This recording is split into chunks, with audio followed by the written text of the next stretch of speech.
мына даналық, парасаттылық бұл адамға іздену арқылы, білім алу арқылы келеді екен.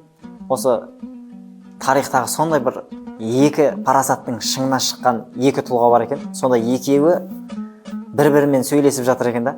Осы халық бізді парасаттылардан көреді дейді да. Сен қалай ойлайсың? Екеуміз парасат тұрғысынан қайсымыз жоғары, биік тұрамыз дейді ғой.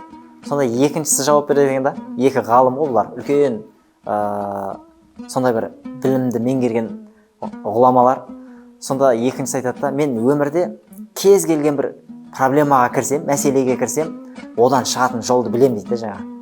Сонда біріншісі тұрып айтады екен да, онда сенің деңгейің, дәрежең менікінен төмен екен дейді.